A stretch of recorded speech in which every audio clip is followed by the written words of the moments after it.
ముహూర్తం టైం అయింది, తాళి కట్టమని చెప్తారు పంతులు గారు. తాళిని తీసుకొని మాయా మెడలో కట్టబోతూ ఉంటాడు రాజ్.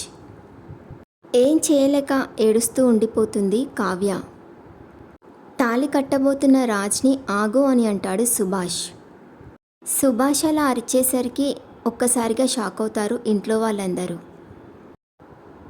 మీరెందుకు పెళ్ళి ఆపుతున్నారు?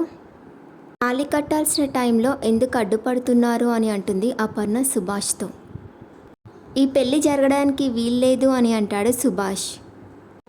కావ్యకి అన్యాయం జరుగుతుందనే బాధలోనే కదా మీరు ఈ పెళ్ళి ఆపేది.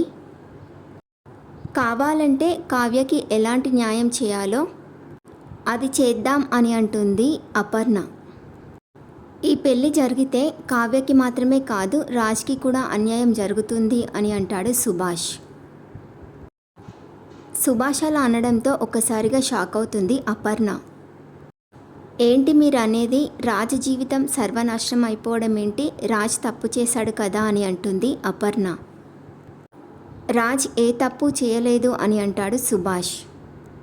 రాజ్కి ఏ పాపం తెలీదు, తను ఏ తప్పు చేయలేదు అని చెప్తాడు సుభాష్.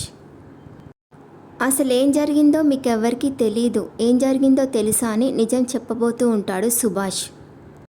సుభాష్ నిజం చెప్పకుండా ఆపుతూ ఉంటారు రాజ్, కావ్య. అసలు ఇక్కడున్న ఈ అమ్మాయి మాయే కాదు అని అంటాడు సుభాష్.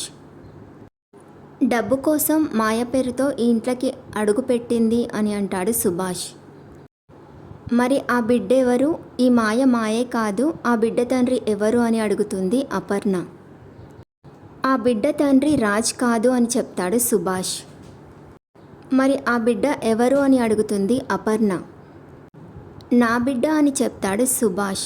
సుభాష్ అలా అనేసరికి ఒక్కసారిగా షాక్ అవుతుంది అపర్ణ. సుభాష్ అలా చెప్పడంతో ఒక్కసారిగా షాక్ అవుతారు ఇంట్లో వాళ్ళందరూ. రాజ్ ఆ బిడ్డకి న్యాయం చేస్తానని మాయతో చెప్పి తనకి మాటిచ్చి తన బిడ్డగా ఈ ఇంటికి తీసుకొచ్చాడు అని జరిగిందంతా ఇంట్లో వాళ్ళతో చెప్తాడు సుభాష్.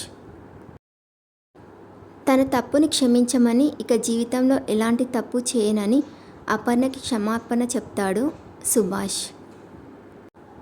జరిగిందంతా విని ఆ బాధని తట్టుకోలేక కళ్ళు తిరిగి పడిపోతుంది అపర్ణ. తర్వాత ఏం జరుగుతుందో నెక్స్ట్ ఎపిసోడ్లో చూద్దాం.